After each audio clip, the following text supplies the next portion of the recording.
Alright, another week, another Rambling Quickly. Let's do this.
Whew, hey there, welcome back. This song there was Hushin or Hujin Raijin, which is God of Wind, God of Thunder, and that's from Sengoku Sorcerion. So more Falcom goodness. These songs are all going to be from the Falcom. What is it like? Let me bring up the folder so I remember what the CD is called. Derp Falcom Boss Zanmai. So. Yeah, so they took 12 different songs from different games in their catalog, in their library, and different boss themes, and put them into sweet goodness. So, yeah, we're going to use a few of those, and hopefully you like them, and like I have been doing, there will be links below to hear the full versions of anything that I don't play, or if you want to just have those, you can play and listen to the other songs on the soundtrack and whatnot, well, the CD and stuff like that. So, how's everybody doing? I hope you're doing well. Hope things are going good for you. I have been crazy. Like, I've been getting really like back into writing, determined to finish the story and stuff, and I've been up until like 2-3 in the morning for the last week and a half, and it's kind of buggered up my schedule a bit, because now like I'll sleep a normal set, because I don't really sleep poorly, I just kind of sleep. So when I do go to sleep, when I'm going to sleep at like 3 or something, I'm waking up around 10 or 10:30, and it's like, this is kind of weird, because half the day is already passed, and it's like sort of thing. But it is what it is, and yeah, so allergies are kicking my butt as usual, and that's getting the writing done. Reading on like I've mentioned before, I haven't completely kicked it to the curb or anything, but the Conan the Barbarian stuff, I honestly haven't been reading a lot, and what little bit I have read has been a biography on Marcus Aurelius. So and I've seriously, I think I've read like 5 pages of it. I need to get back into reading, because especially with reading something like that, I like to take notes. So, and I'm one of those that I don't like to take notes in the book itself. I get like a different notepad or something and take notes in it, and that's just kind of how I roll. So, but I also have been playing a game for review, and even that has kind of taken a bit of a backseat. Like, I've played it a little bit But each time I like finish up writing and stuff and go to bed, I'm like, I'm a little too tired to do this, so I end up not playing it. So yeah, I really need to get cracking on those things.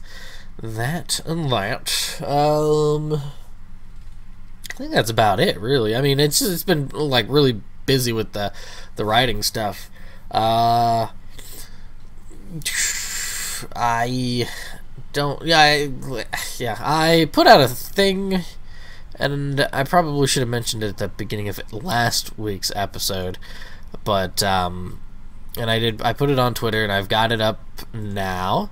Click, and it's gonna be for the topic today, and that is history important? And part of this is it stems from having conversations with Silver Mongoose and a few other people over his, I should say, appreciation for the kind of the old game stores or rental stores and the stickers they put on games and stuff, and how he likes to keep those things there. And he's a bit in the minority in that regard, because a lot of people would probably just say, yeah, no, I want the pristiner version, a more pristine. I don't think a pristinus is a more pristine copy of an older game and things like that. And it comes down to, you know, that kind of is that that's what he likes to do, and that's totally fine. And somebody had made a comment. I should look to see who it was, but I don't want to like drag this out this kind of way. But somebody did make a comment. Oh, it's right there. Haha, I can do this, I can totally do this, I do this, blah, blah, blah, blah, blah, make sounds until, okay. And now if only my computer can load the comments as quickly as I say stuff like that. Yeah, okay, it was BK McGlynn. He put something that, and I honestly don't think it was meant in a way to, because I have similar sentiments about it, but I don't think it was meant in a way to kind of to, like, for lack of better words, throw shade at Silver Mongoose. But it was he said seems kind of absurd when you compare it to quote unquote real history, like you say, and I did say that. It was, maybe I didn't say absurd, but it is a little. Like, to me, it's such a vast difference in sorts of stuff, and so because of that, I'm kind of thinking a little bit about it. And there's plenty of other things. There's stuff that I see on Facebook from people that really gets me into a bit of a kerfluffle, as well as but I'll get into that in the next segment. But those sorts of things kind of led to this. And for those of you who did vote in my little Twitter poll, I do thank you for it. So I appreciate it. It doesn't tell me who voted in it, so I can only just be like, thank you. So, thank you. I think that's about it. Yeah. So, let's take a break, and then we'll come back and we'll talk a bit about this, and I'll try to include games into it, so it's not just history, which can be very, very dry. But and I think it'll hopefully be exciting and fun. At least it'll be to me. So, all right, let's take a break and then go to round 2.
Okay, that song there was Termination, and it's used in East 2 as well as East Origin. Won't tell you why, but it is, for reasons. If you haven't played East Origin, please play East Origin.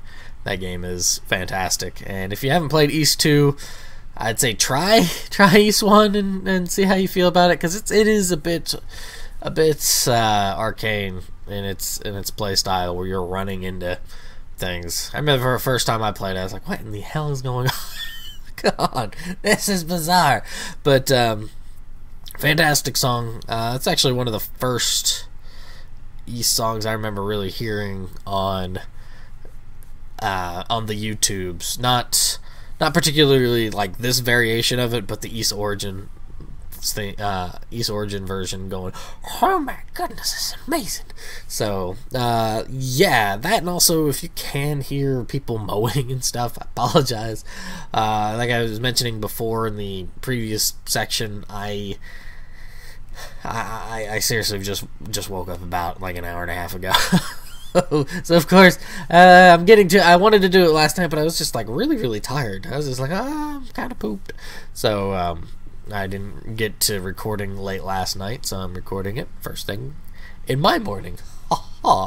So yeah, so on Twitter I had asked people for any sort of comments and whatnot for this question, and that is history important? Mind you, I didn't really get any comments about that sort of thing, which is totally fine, but I did get votes, and there was 3 different options. There was yeah, it is, not really, and depends on the history.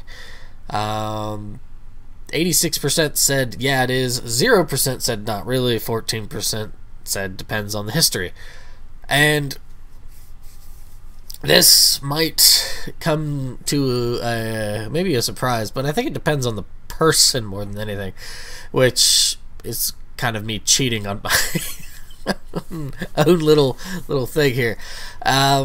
Because if people aren't going to retain, it's the same thing with any sort of study, I guess, but if you don't retain that sort of the sort of information about that, then what good is it to you? Like somebody who learns, for example, somebody who learns Japanese and it kind of rusts away, what good is it to you? Yeah, the same thing with history. History is one of those weird things where, yeah, you've got the quotes that those who do not learn from history are doomed to repeat it. You've also got like Orwell's he who controls the past controls the future, or controls the present, or something like that. It's dealing with, like, if you're able to control the past, then you can do things. I wish I wrote that down. That would have probably helped a bit better, but memory serves right. It's like he who controls the future controls the past, and he who controls the past controls the present. Or it's something along. I should probably look it up, but I am a bastard, and I'm doing that now.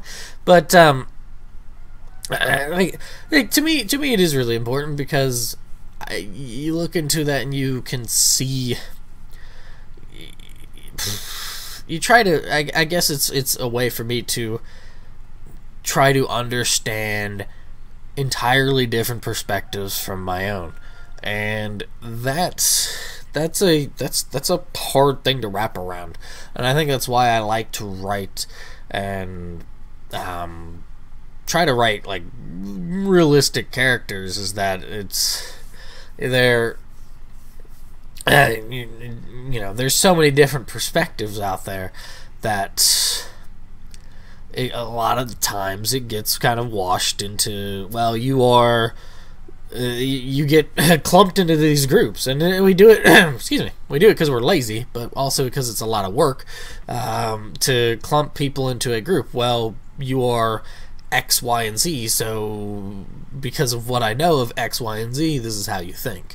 And mind you, not everybody who says that means that as a whole, of course there's caveats, but in the same hand, because it's like repeating a lie until you believe it enough, and I think that's a bit of a dangerous precipice to be standing on, to kind of say, well, because, like, take for example the craziness with, like, for lack of a better word, the SJW sort of thing.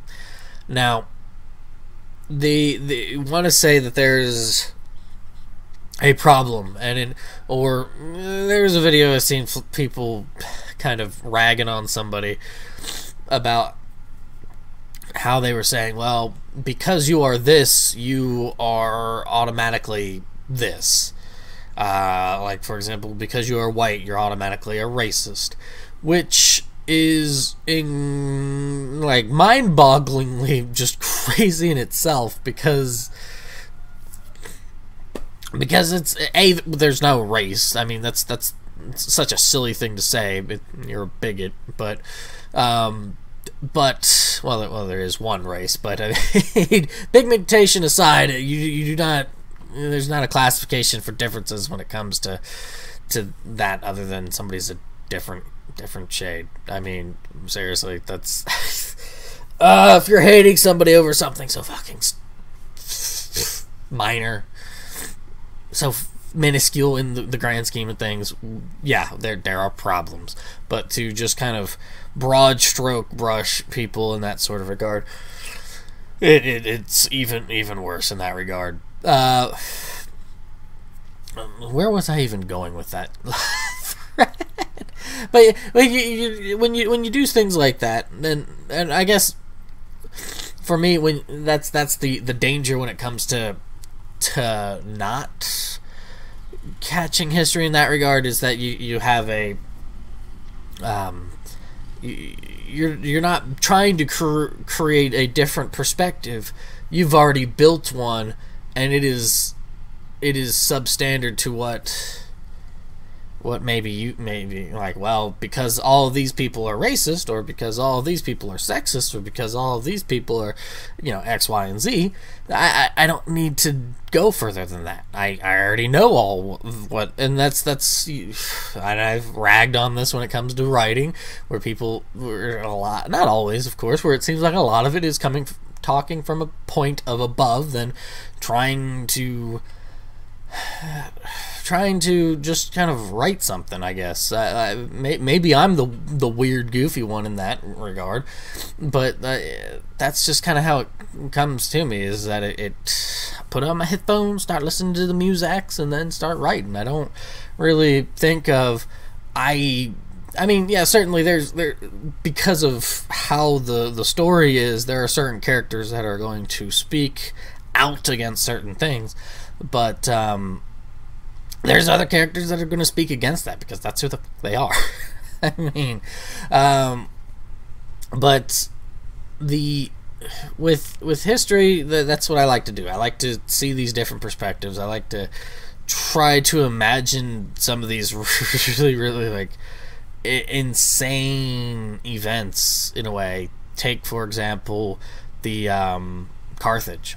Carthage was surrounded by Rome with the Third Punic War, even though it was kind of not even really much of a war at that point. But yeah, the Third Punic War, and Carthage is surrounded for 2.5, 3 years or so, and just to think of the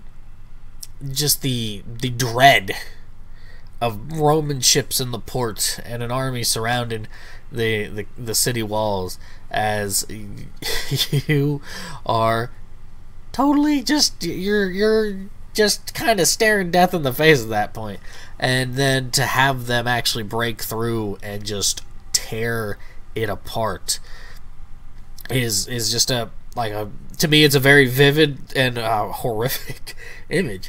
I mean, it's just, that's what it is. But to me, I can use those kind of feelings, that kind of imagery, to kind of make my own sort of stories and ideas, and kind of go from there. And that's kind of where I'm going with this whole thing, is that if you take, for example, the things you learn in, because history, there's so many different types of history too, which is, I think, the reason why a lot of people don't enjoy it is because when we're taught it in grade school and all that stuff, a lot of it's just the political side of history. You're getting a lot of the civil works and all that sort of stuff, and for a lot of people that stuff is boring. I took it's not the same, but I mean, it sort of is the philosophy of political science. And, you know, you're going through these different kind of historical things, and then this philosophical views, and it's politics. If you don't like politics, it can be really aggravating. And politics, which is just kind of weird that people don't like politics, but there's a lot of people who like drama or like political dramas. I think in a way, I mean, there's certainly, for example, like the politics of the Roman Republic kind of bleeding into the Roman Empire. There's a lot of death going on, so that makes it a bit more intriguing, I guess, in a way, because people are getting stabbed, bashed in the head, bones thrown into the river, that sort of thing. It's a bit more grotesque, but it's very, very interesting in that regard. You're not getting that kind of stuff nowadays. Sort of. I mean, you'll certainly get people kind of offed with the boom boom stick, but that's not a very common thing to happen in the last, like, I mean, well, hell, take a look at World War I. World War I was started by gunfire. Yeah. So, but the thing is that there's so many different kinds of history, and so you have the political history, and people, because they are not interested in politics, get turned off of the whole scope of history. But the thing is that if somebody is interested in a different kind of aspect of it, maybe they're into farming, and so you have like you can have like a history of farming, history of agriculture, or, you know, somebody like really digs electronics, you know, computers. You can learn on the history of computers and learn to see how, like, to get the context of how they made these jumps and how impressive that is. It's history is everywhere. I mean, history is basically everything that led us from one point in time until this point in time that you're listening to me yammer on into a damn microphone. Hi. But it is, and that to me is very important, because that's how you construct your context, and context is very, very important, because without any sort of context, you can be guided to a wrong answer or a wrong impression very easily. And that's, I guess, why I like context and kind of going through that sort of thing. Why I like ancient history is probably because I'll be honest. Like, when I was young, my mom had a bit of time where she wasn't really sure of what, like, for religion was very important to her. So she didn't really know what to go for, so we kind of like jumped through different religions for a little while.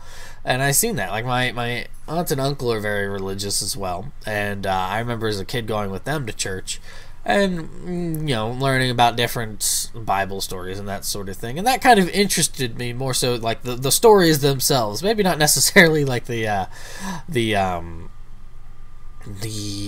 context of which it's about God sort of thing, but more so like the story of Samson, and how, you know, how his power came from his hair, and then he killed allegedly like a crazy, like, I think 1,000 or something people with the jawbone of an ass. I mean, that's some Herculean stuff there. But then his secret gets out, and then he's captured, and then he becomes like a worker slave who's been blinded. He gets blinded, but And then the last point, because his power comes from hair, they keep him shaved and stuff like that. But there's a certain point he meets, is it David? I don't. Biblical stories get really fuzzy with me, but because I haven't really studied them since I was a kid. But it's not David, is it? He meets somebody, sees him, because the perspective kind of changes, if I remember right. Like they kind of go, and somebody comes across him and it says, "Oh, you were Samson," and all this sort of stuff, and then he remembers all that, and even though he's this broken man and stuff, he like prays to God for one last ounce of like superhuman strength sort of thing. And the pillars that he's tied to, he pulls them and brings them down and like kills himself as well as all these other people with him and stuff, and like the slave drivers and that sort of thing. And like, that's the one that kind of sticks out to me, but it's also one that I'm kind of like, I probably botched about like 30 different details, and but yeah, like that to me is the kind of history that I like. I like the more like historical, religious, or maybe not even religious, but like the myths and stuff like that, because it's people trying to explain the world around them. And to me, that is a great insight into those perspectives. That sure, it isn't the whole thing, but it is, I think, a great way to try to figure out that. Plus, there's the Graham Hancock comet or something blasting into the Earth, creating the Younger Dryas period, and we lost some sort of advanced, maybe, not like going through space, super advanced kind of thing, but we lost some sort of very, very well-developed civilization because of it. And when you look into like the different kind of myths and stuff, they do kind of mention this, that like there's Chinese myths of the god of water. This is what's kind of weird. The god of water. So when you think god of water, you think blue, right? But the god of water has fire, like fire hair, red fire hair. So right there, you are kind of describing a comet. Comets are bluish, but when they're coming into the thing, they kind of turn red. Kind of. And it talks about how the god of water was fighting with the god of land, or I think it's the god of land, and he gets his butt kicked, and then he slams into a mountain. And then it causes like the whole world to crack, and the heavens to crack, and then I can't remember her name, Lena, I think maybe is what it is, but this ancient goddess has to go around and fix the heavens and earth and all this sort of stuff. But yeah, so woo. But like, to me, it's important because of that because I get these ideas and I see these completely and entirely different perspectives from my own, and it's just it's one of those moments where you read something, it's like, wow, that's really, really cool. Like there's the African myths of Anansi the spider, which is a person, but they call people with different kind of animal attributes, and this one was Anansi the spider, and Anansi the spider is able to trick the god of storytelling into giving him all the stories. And so Anansi the spider is the one who gives people stories. And to me, that's just a really a fascinating concept. I would never would yeah, you have the muses, but this is from what I remember, the muses were more of a they inspired. This is that he is kind of straight up giving you these stories, and it's a different nuance to it. Maybe it's similar, and I'm just kind of being vague on the Muses, because I honestly have not read too horribly much on the Muses, but this is what they thought, was that Anansi the Spider gave people the stories to tell, sort of thing. And that's just, I don't know, that's just really cool to me. I think it's just a very, and also it seems very appreciative. It's not just, and maybe that's something that's just more inherent to my nature than other things, is that it's more of a not necessarily a kowtowing and kind of, gotta bend down and thank the gods and stuff like that, but more of everything that comes into you is like from nature, and it's not just you yourself on an island making things and being super awesome and that sort of thing, because that's I think that's where you start to get into the ego and that sort of thing. But is history important? There's plenty of people out there that have no concept of it. Certainly some people twist it into darker interpretations to do darker things. Like the thing that kind of gets to me is because I think it was Napoleon said history is a group of lies agreed upon, and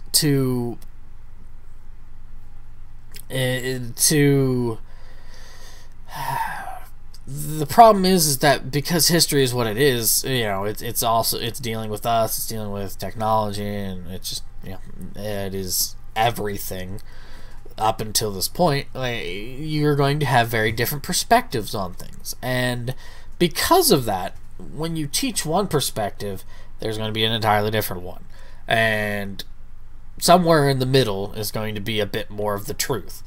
The problem is that when you get told one thing and then somebody comes and tells you another thing, a lot of people, like I've mentioned in a quote before in a previous episode, a lot of people will go with what they think fits their narrative. And there's somebody I know that does this on Facebook. They'll put out a bunch of things about how, they put out a thing that there was Hannibal from Carthage was black, or that sort of thing, and it's like there's a possibility that he is partially mixed, because he is in North Africa. The problem is that the Sahara kind of blocked the sub-Saharan Africans, except for going through Kush to get to Egypt, so you're making this huge loop around, and the Kushites were who they were. I mean, and this is fine to kind of bring this up, but and he does this, and that's totally fine. That is totally legit. I get this. I understand why why he does what he does. I understand that. I don't fault him for it, but the problem I do have is that when you present something that's kind of counter to what is the understood or the definitive version or something like that, when you bring that stuff out, you have to be a bit open to the idea that not everything is, this is not a definitive truth. There's just not when you deal with history. Not when you deal with history from people who are like from 2,000 plus years ago. I mean, with Hannibal, for example, the Carthage was a city-state that came into being from the Phoenicians. And the Phoenicians were these people who traveled, who were very, very good sea travelers. They're like Tyre and places like that were captured or overtaken, not like through violent conquest, but by Cambyses II with Persia. He had taken over them. And even at certain points, the Kushites who are at the like the eastern part of Africa, that's kind of like that Horn part. But the Kushites even had taken over parts of it around the time that they had settled in Carthage, and then the Kushites and the new, like the Neo-Assyrians, were fighting for it for like 80 years or so, trading back and forth with who kept on taking it over and stuff. But the Phoenicians, so back to the Phoenicians, they were seafarers, and they traveled all over the place with their boats and whatnot. Cambyses took them over because he needed the boats to take over Egypt, which he did. But the Phoenicians were also these people that were worshippers of Baal, and the balls are inert, but they are in the Bible. They are worshippers of Baal, and there's a different name for them, and I cannot think of what the other name for them is at the moment. But I gotta just go with worshippers of Baal. So that's where that is where they come from all that way back when to when they moved to Carthage. That's who they are. And that's where you get like a name like Hannibal, which was like something to do with the worshipper of Baal or something like that. And his family was a very, very, very high up sort of thing. But he was also part of the military, and the military families were, they kind of they were more mercenaries, and also he spent a lot of time. His father did. Spent a lot of time in Spain. His one of Hannibal's sisters married a Numidian king. The Numidians were these cavalry, pretty good with cavalry kind of stuff, and they were kind of in between Carthage and Egypt. So you kind of look at it and you're like, there's quite a possibility, because by the time that Hannibal comes into existence, the city of Carthage has been around for like 600 years. So there's totally a possibility that Hannibal's black. We don't have pictures of the dude. I mean, so that's, but to just kind of like try to wash it one way or the other and say that this is right now or this is right, and it's like that's I guess why I don't like that part of history, because then you get into these people who try to use history to defend their perspective of the world, or how they've kind of, if people are very prideful, they can turn that thing to bolster their pride further, and that sort of thing. Like, it's just one of those things. And so, but for people who don't care for history, they're not going to give a rat's ass for that, like, tirade or the digression there that I just had about fucking Hannibal. And that's the thing. Most people don't care for it.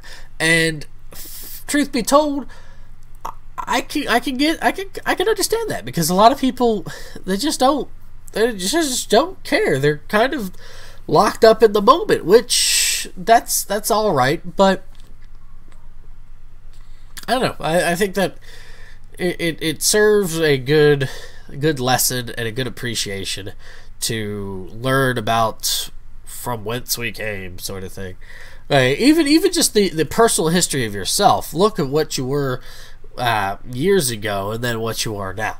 The problem with me is that I don't think I've really changed as a person. I've been very much like this for as long as I can remember. Like my cousin, she told me once that that it was she thought I was very I grew up real young, and that's just kind of, and I really think I don't think I've really changed since I've been like 8 or 9. Certainly there's always like the yay playtime sort of thing. That's even still there, like with the Kirby hats that I get, the Nirakuma stuff, the Yoshi amiibos, just the Kirby plushies, the slime plushies, and that sort of thing. I think it's just still there. It's I'm kind of just like personality wise, I think I just kind of galvanized into who I was very, very young, and I just never really never really changed in that kind of regard. Maybe in certain ways I have, but maybe somebody would be better off telling me that. But unfortunately, I don't have friends from way back when that I really keep in contact with, so I can't be like, hey, do you remember that sort of thing? Hey, like that, like person that I'm working with on with the game and stuff, Matt. He's probably, well, not probably, he definitely is the friend that I've had the longest, and that's looking over 10 years. So, and I'm 30. So, yeah. So that's really about it. I know I really didn't like give it, like me, like I said, me personally, yes, history is very important, but is it going to be important to a lot of people? Nah, it's not. It doesn't have to be. I think it could be but because of how we kind of approach it in teaching and stuff like that, it isn't really set to capture a majority of people's interests. So, but yeah, and on the part of, is certain history more important than others? I guess it depends on what kind of lessons you learn from it. So if you're learning really, really bad lessons from it, then it's not so good. But if you're learning different sorts of appreciation and that sort of thing, I don't think there's a problem with it. Even if it's something as nifty, is the word I like to use for it. Even if it's something as nifty as just collecting stickers. Well, not even collecting stickers, but leaving the stickers on games from old, never to be seen again rental stores. So, leave any sort of comments below, or send me messages on Twitter. It's at Muragaru553, Muragaru553. Let's listen to a song. And I'm gonna blow my nose. I got this allergy stuff kicking. And, yeah, we'll get into the comments. So let's do that.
Welcome back. That was Jamao Suruna, which is like Don't Interfere, and that is from Legend of Heroes 4, Tear of Vermilion. So, yeah. Also want to say that there's nothing like happiness is finding an almond joy that you totally forgot about in the fridge. Like, I'm not a big chocolate eater, which may surprise some of you at my largeness, but I love almond joys. They're so delicious. But yeah, let's get into these comments here, and hopefully if I do miss anybody's comments, please let me know. Let's see here.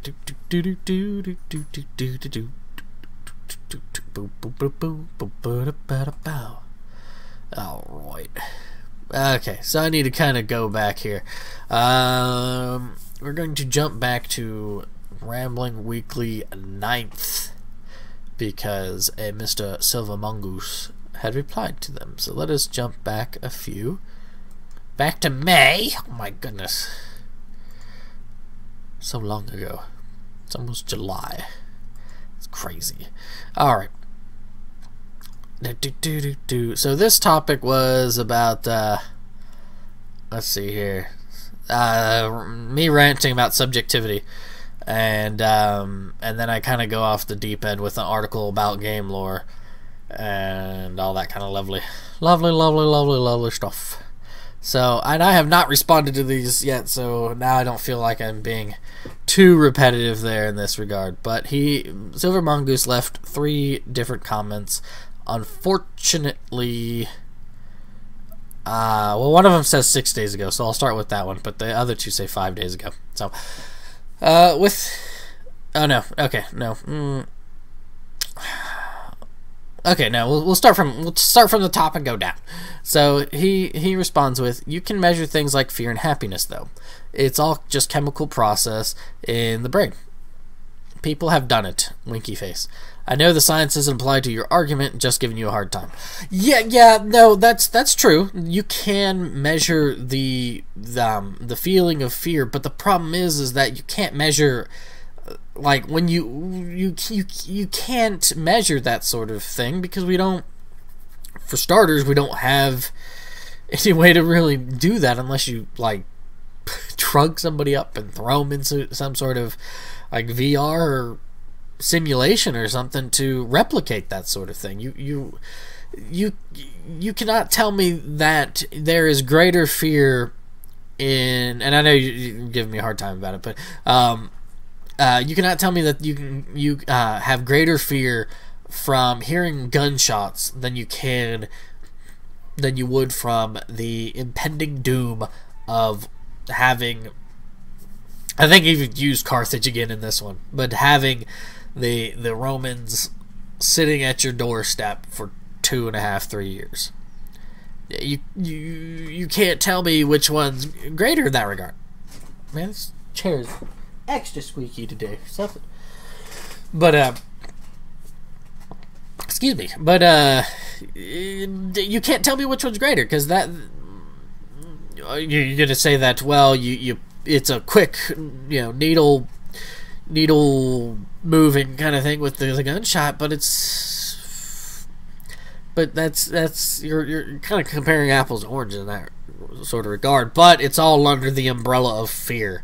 And yeah, so that's what I meant by that. And I do know there was a thing that I had seen a while back talking about how people, particularly with like fighter jet pilots, how they're able to sort of predict things, like for some, like, and it's kind of this interesting concept of time and everything. But there's a study where people were being shown different images, and when there's a troubling image, they had to press a button to, like, either to, like, quote unquote avoid the danger or to skip the image, sort of thing. And particularly with people who are like fighter jet pilots and stuff like that, is that there's something within them that they are able to like press this button milliseconds before the image even pops up. And because I think they show an image and then they like it goes black and then it shows another image or that sort of thing. But they in a way, for whatever reason, there's something within their body, and they seen like the different chemical reactions and stuff like that they could predict when these people were going to press that button, and not only predict when these people were going to press that button, but these people are pressing the button when they needed to press the button, sort of thing. And yeah. Interesting stuff, that brain. But his next comment here is, with my first comment in mind, I think that trying to share something you love with others and why you love it, debating different opinions, etc., is fun when it is not taken personally. In fact, doing so can expand your horizons and the horizons of those around you. I joke that you are incorrect in thinking Mega Man 10 is better than Mega Man 9, and we can argue about it for an hour. But in the end, deep down, I don't mind.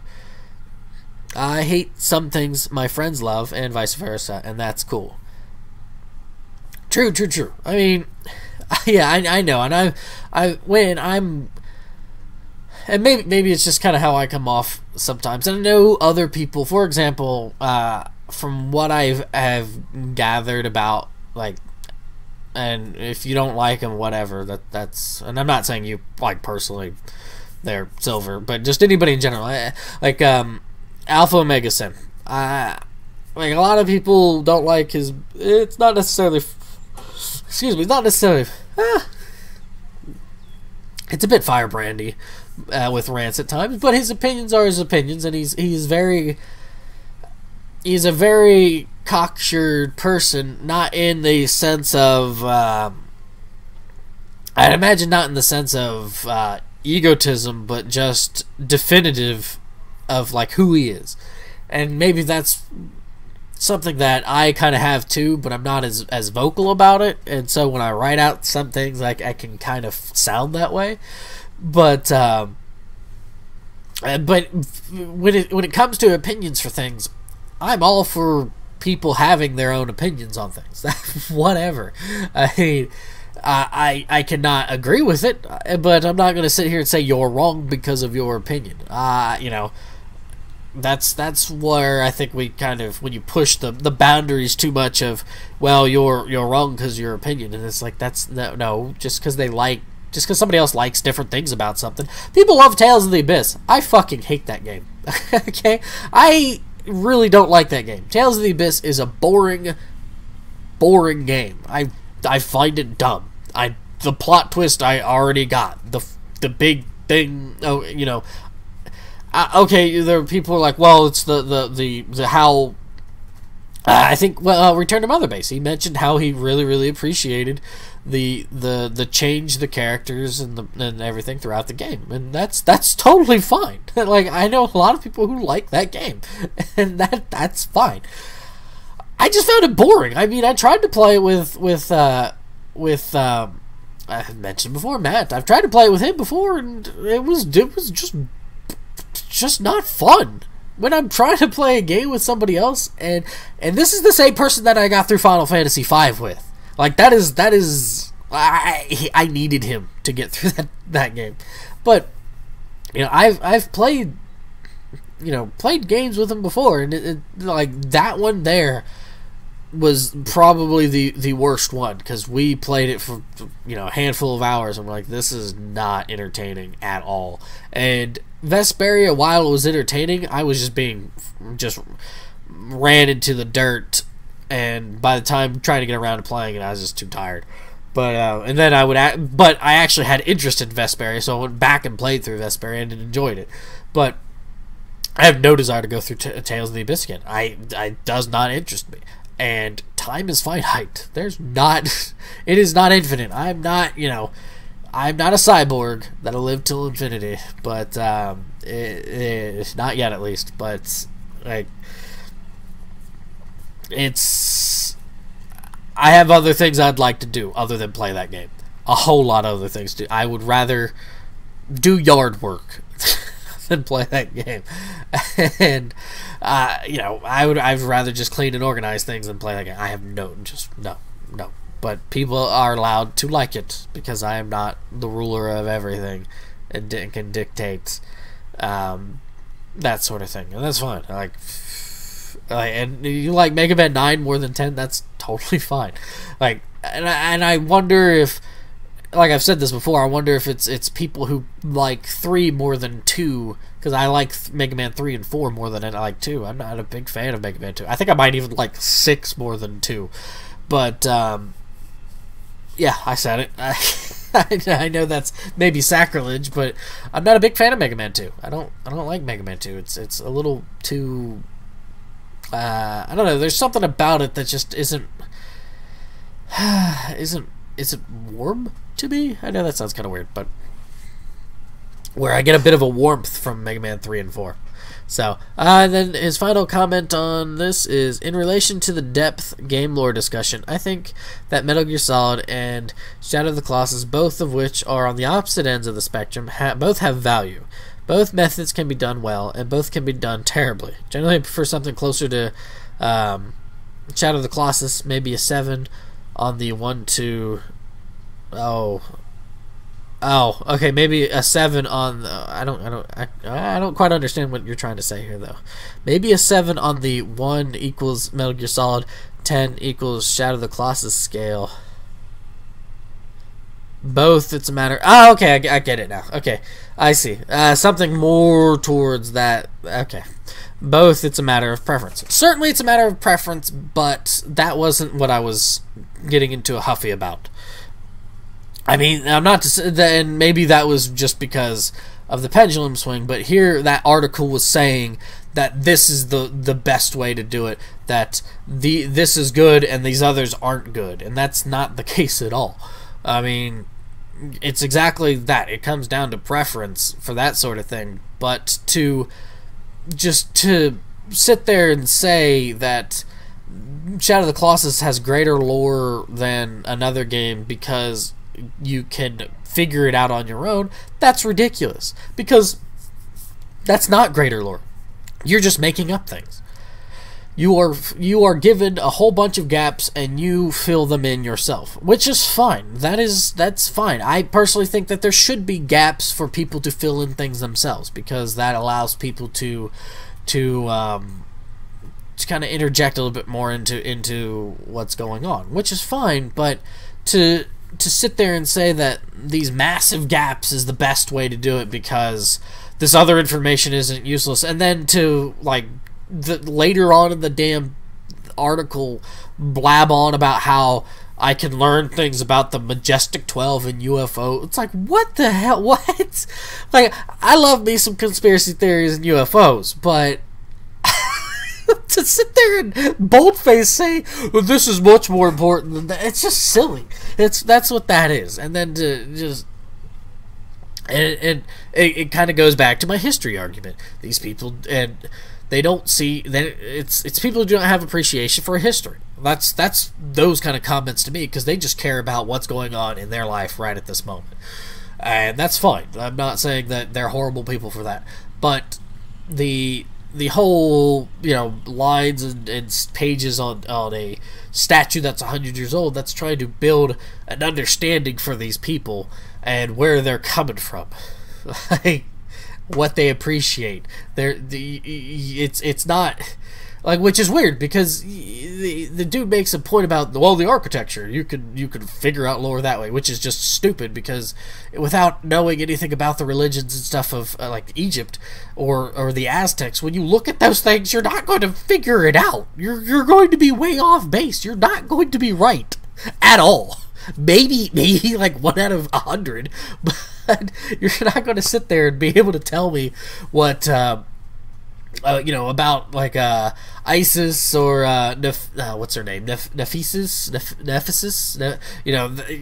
Anubis. You're not going to be able to tell me those sorts of things about these people by just staring at pyramids. You're not at all. I mean, that's such a crazy way to say that, and then to blast somebody because they've had stuff about a statue, and it's just, But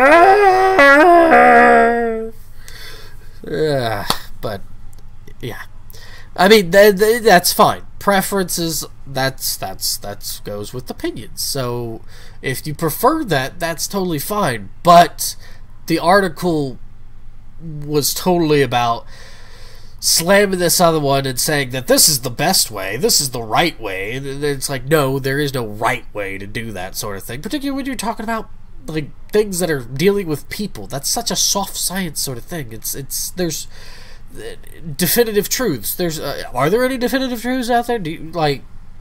I guess I'm wearing a red shirt right now. That's pretty definitive. But I mean, in the sense of dealing with like people interactions, that's when you start playing that game, you start defining what is better than other things when it comes to cultures.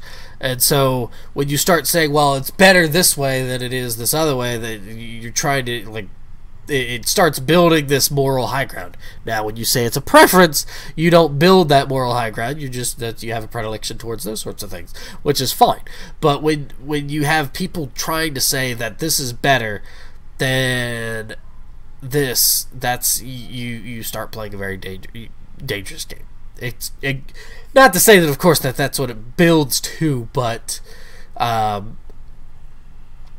that's what you got. You get cultures that are like, well, this culture is better because of this. And if you want to play that game, somebody's going to come along and say that my culture is better than your culture, and that's no bueno. So, alright. Thank you, Silva Mongoose Videos, for the comments on that. Let's see here.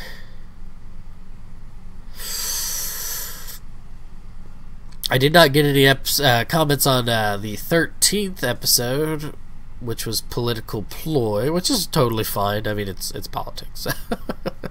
Yes. And then let's see here. And I don't know if I did. Yes, I did. So I did respond to the 12th one. So that's it for the comment section. Thank you. And as always, if I have missed somebody's comments, please let me know and direct me to them. If you want new comments or comment on old episodes, that's quite alright, like Silver Mongoose did. So yeah.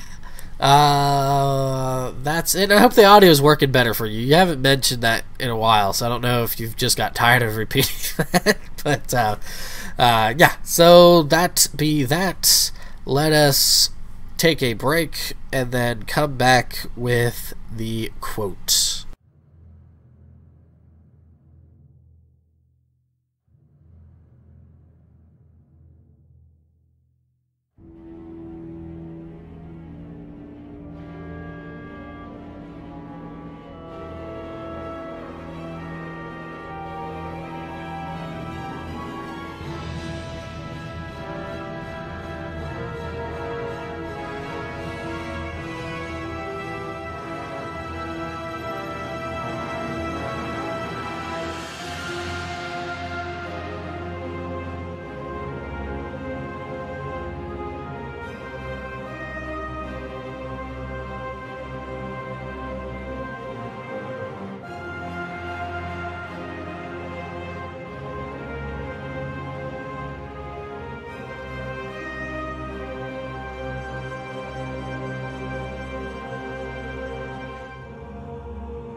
All right, there. So that was Sorezore no Mirai ni, and that is from Legend of Heroes 5, because 6 is Trails. Legend of Heroes 5, Umi no Oriuta, which is Cage Song of the Ocean. And that, the translation for that is To Each One's Future. Pretty awesome song. I digs it. I likes it a lot. But yeah. So that's that aside. The quote the quote for today is from Thucydides, and I have his book somewhere. He's got one about the Peloponnesian War.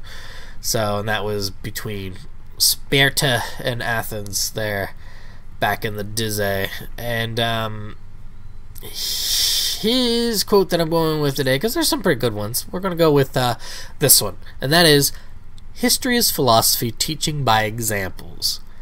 And yeah, I can see that. And I think in the context of history that he's talking about, he's talking about the actions of people, and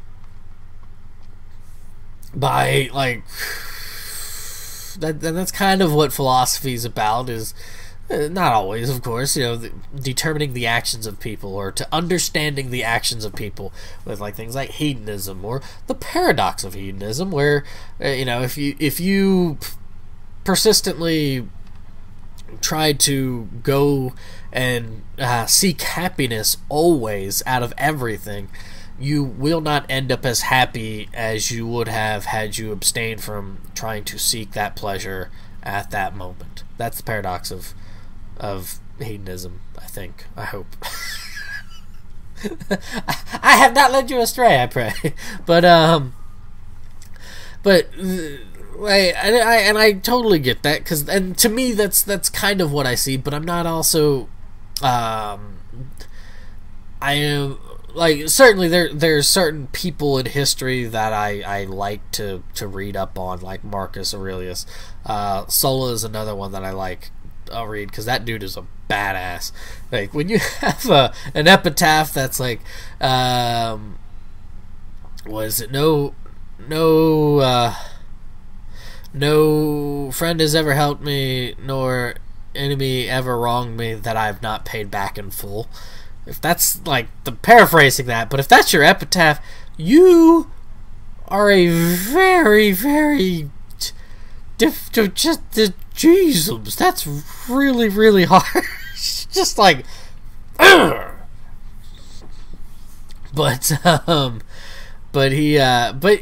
I mean, hey, something like that. That's just but and so you can kind of, okay, yeah, you by understanding philosophy, you can possibly see a better understanding of why people did what they did.